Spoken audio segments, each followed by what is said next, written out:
नमस्कार दोस्तों, breaking today में आपका बहुत स्वागत है और मैं हूं आपके साथ उमंग पांडे।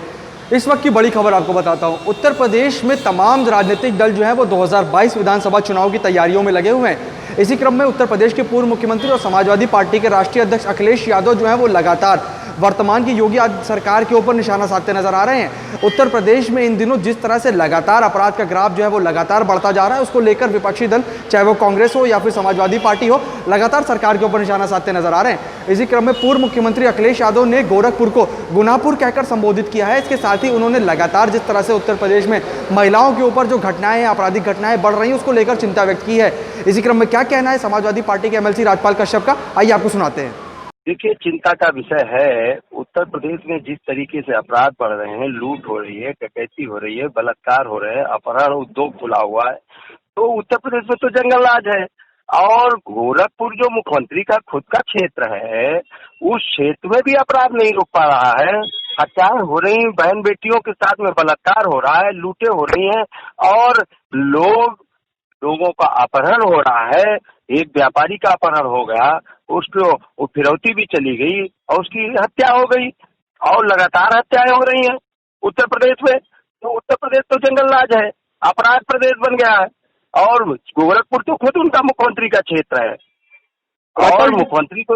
राजपाल जी, लगातार महिलाओं के ऊपर जो अपराध के मामले हैं वो लगातार बढ़ रहे हैं। बीते 20 दिनों में लखीमपुर में 3 बच्चियों की हत्या की गई है, किस रूप से देखते हैं?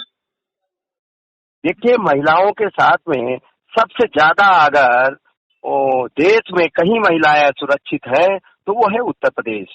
एनसीआरबी के आंकड़े हैं, महिलाओं में अपराध पे उत्तर प्रदेश 1 नंबर पे है।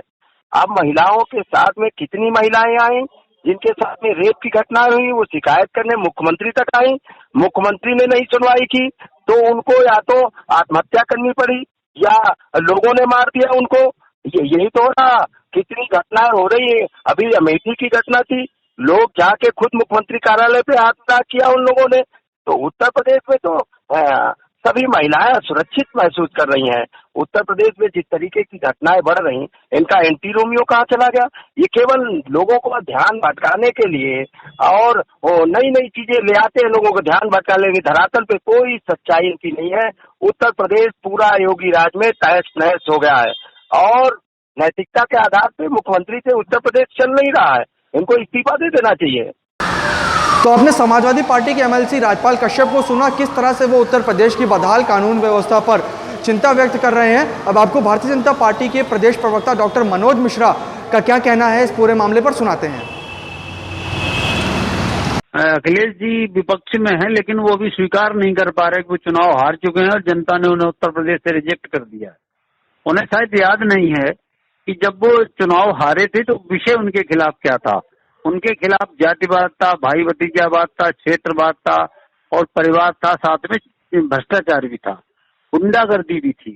तो ये गुंडागर्दी और ये सब इनके दिमाग में 24 घंटे चलता रहता है। क्योंकि अगर आपको याद हो तो मुजफ्फरनगर का दंगा अखिलेश जी के कार्यकाल में 2-3 महीने चला था और अपराध की घटनाएं इतनी बढ़ गई थी कि जनता ने अखिलेश की सरकार को उखाड़ फेंका और 200 के पार सीटों को लाके 50 से नीचे कर दिया था। तो ये अखिलेश जी किसी विषय पर, कानून व्यवस्था के विषय पर इनकी बात कोई शोभा नहीं देती। और दूसरी चीज, अगर आपको ध्यान हो तो इटावा, सैफई और उसके आसपास के लोग केवल इस सरकार से फायदे में हुए थे, उनके परिवार के लोग, और उनकी गुंडागर्दी की सीमाएं अथाह थी और उन सीमाओं को जातिवाद में बांधा गया था, क्षेत्रवाद में बांधा गया था, परिवारवाद में बांधा गया। धन्यवाद सर। तो हमने आपको पक्ष और विपक्ष दोनों के तर्क सुनाए। तमाम राजनीतिक दल जो है वो लगातार एक दूसरे को जिम्मेदार ठहरा रहे हैं। आखिर उत्तर प्रदेश में लगातार जिस तरह से जो आपराधिक घटनाएं वो बढ़ रही हैं, इसका क्या निष्कर्ष है, क्या निचोड़ निकलता है, हम वरिष्ठ पत्रकार शरद प्रधान जी से समझना चाहेंगे। देखिए सर, समस्या जो है क्राइम की हमेशा इसलिए बढ़ती है क्योंकि सरकारें जो हैं वो ये मानने को तैयार नहीं होती हैं कि क्राइम है। तो जब आप डिनायल मोड में चले जाएंगे, इत्तेफाक से जो भी सरकार आती है वो यही करती है। जब अखिलेश यादव पावर में थे तब भी वो भी यही कहते थे। तो जब वो पावर के बाहर ही लोग जाते हैं तब उन्हें होश आता है कि हाँ, रियलिटी ये है, जो कह रहे हैं अखिलेश यादव वो सही है। आज की डेट में जो कह रहे हैं वो बिल्कुल सही है। ये ठीक अलग बात है कि उनके जमाने में भी यही होता था, लेकिन ये उम्मीद थी लोगों को। और ये सरकार जब आई थी योगी आदित्यनाथ की, तो लोगों ने इनको इसलिए वोट दिया था कि ये सोच करके कि हम समाजवादी पार्टी सरकार जो बदनाम थी ज्यादा क्राइम बढ़ाने के लिए, उसके बाद ये सुधारेंगे। लेकिन सुधारने के बजाय और बदतर हो गया।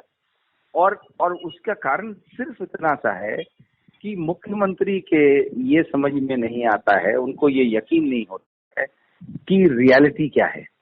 वो असली जो हकीकत है उससे परे रहते हैं। उनको ये मुझे जो बताया जाता है कि अफसरों में इतनी हिम्मत नहीं है उनको बताने की, और उनमें सुनने का मादा नहीं है कि रियलिटी जो है वो कुछ और है और उनकी सोच कुछ और है। तो क्राइम तभी कंट्रोल होता है। देखिए, सॉल्यूशन तब निकलते हैं जब प्रॉब्लम को आप एक्सेप्ट करें। जब आप प्रॉब्लम ही नहीं मानेंगे कि क्राइम है, तो फिर कहाँ से सुधरेगा। और यही वजह है, बार बार जिस तरह से क्राइम बढ़ रहा है, पर्टिकुलरली रेप्स बढ़ रहे हैं। अब वो रेप्स बढ़ रहे हैं, मर्डर हो रहे हैं, लूट बढ़ रही है, एक्सटॉर्शन बढ़ रहा है। आपने प्रेस नोट जारी कर दिया कि साहब बहुत बढ़िया हो गया है, उत्तर प्रदेश में क्राइम कम हो गया है। और कैसे किया कि सिलेक्टिव तरीके से कंपैरिजन जो किया वो 2012 से 20 का कर दिया, कहीं पे जहाँ फिगर सूट करती है, कहीं पे 2014 से कर दिया, कहीं 2016 से कर दिया, ढूंढ के।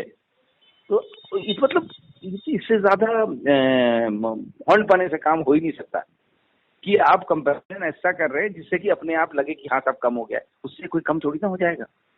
आपको मानना चाहिए कि हाँ क्राइम बढ़ा है, तब आप सोल्यूशन निकालेंगे। इनके साथ समस्या यही है, जब आप डिनायल मोड में रहेंगे तो कभी भी सोल्यूशन नहीं निकलेगा। और जो हालात हैं, मुझे नहीं लगता कि सुधरने वाले हैं जल्दी से, आसानी से। और दूसरा ये है कि ये जातिवाद का प्रॉब्लम है। जो भी मुख्यमंत्री आता है उसकी जाति के लोग वो राजा बन जाते हैं। आज भी उस जमाने में ये था, ये प्रॉब्लम ये समझा जाता था कि जितने सब जगह थानों में यादव हैं और उनको पूरी इम्यूनिटी है, उनको कोई उनका बाल बांका नहीं होता है। आज वो समस्या हो गई है ठाकुरों के साथ। ज्यादातर थानों में दिखने को ज्यादातर यही कहा जाता है कि साहब सब की पोजीशन में वही बैठे हुए हैं। तो फिर जब थानों में ऐसे आप बैठा लेंगे और मेरिट पे नहीं होगा, क्योंकि असली कटिंग एज जो होती है, जहाँ से गवर्नेंस होती है, वो थाना है, पुलिस जो क्राइम का कंट्रोल होता है। जब आप वहां पे इन कंसिडरेशन पे लोगों को बैठा लेंगे तो फिर सुधार नहीं होगा। सुधार का और खाली अखबारों में छप जाने से कि सुधार क्या है, प्रेस नोट रिलीज हो जाने से क्राइम कम नहीं हो जाता। धन्यवाद। अभी दोस्तों आपने सुना कि हमारे सहयोगी उमंग पांडे ने किस तरीके से कानून व्यवस्था की एक मुद्दा उठाया था, जिसमें उन्होंने पक्ष भी सुना, विपक्ष भी सुना और साथ ही साथ उसका निष्कर्ष निकालने के लिए वरिष्ठ पत्रकार से हमने इससे बात भी की। पता चलता है कि कोई भी सरकार आए या जाए, उस पर कानून व्यवस्था पे कभी कोई फर्क पड़ता नज़र आता नहीं है। वो कहा जाता है ना कि तुम्हारी फाइलों में गांव के रंग गुलाबी हैं, मगर ये दावे झूठे हैं और ये दावे फरेबी हैं। तो सरकारें बदलती हैं, सिस्टम बदलता है, अफसरशाही नहीं बदलते, अफसरशाही वही है।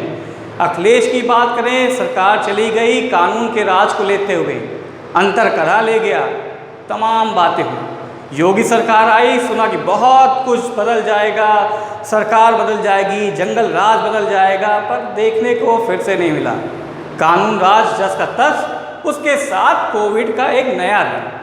सरकार के पास चुनौतियाँ भी हैं और सॉल्यूशन की बात करें तो वो बहुत कम है। पर अब देखना ये होगा क्या सरकार के जो अफसरशाही हैं, जो अभी तक मजबूती के साथ डटे हुए हैं, मुख्यमंत्री को कोई चीज़ बता नहीं सकते, एक्शन हो जाएगा। मुख्यमंत्री किसी की बात सुनेंगे नहीं, क्योंकि उनको कुछ चुनिंदा अफसरों पर अपना भरोसा है। तीसरा कौन? आम जनता। पर हम ब्रेकिंग टुडे में आपको लगातार जनता की खबर से रूबरू कराते रहेंगे। सरकार कोई भी हो, हम ना बदले हैं ना बदले रहेंगे। लगातार और खबरों के साथ हमारे साथ जुड़े रहिए, देखते रहिए ब्रेकिंग टुडे।